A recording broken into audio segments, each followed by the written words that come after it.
আজ আমার নিবেদন কবি জীবনানন্দ দাশের কবিতা সুচেতনা। সুচেতনা, তুমি এক দূরতর দ্বীপ বিকেলের নক্ষত্রের কাছে, সেইখানেই দারুচিনি বনানীর ফাঁকে নির্জনতা আছে। এই পৃথিবীর রণ রক্ত সফলতা সত্য, তবু শেষ সত্য নয়।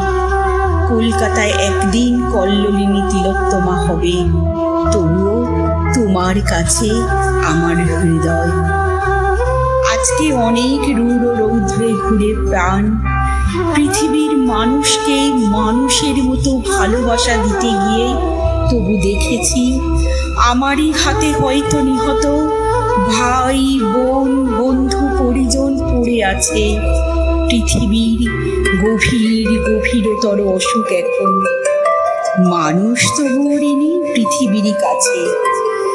কি বলি জাহাজ এসে আমাদের বন্দরের রোদে, দেখেছি ফসল নিয়ে উপনীত হয় সেই শস্য অগণন মানুষের সব থেকে উৎসারিত স্বর্ণের বিস্ময়। আমাদের পিতা বুদ্ধ কনফুসিয়াসের মতো আমাদেরও প্রাণ মুখ করে রাখে, তবু চারিদিকে রক্তক্লান্ত কাজের আহ্বান।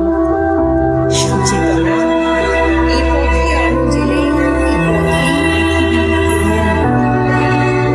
সে অনেক শতাব্দীর মনীষীর কাজ, পরম সূর্য পর উজ্জ্বল, প্রায় তত দূর ভালো মানব সমাজ। আমাদের মতো ক্লান্তিহীন নাবিকের হাতে গড়ে দেব আজ নয় ফের দূর অন্তিম প্রভাতে। মাটি পৃথিবীর টানে মানব জন্মের ঘরে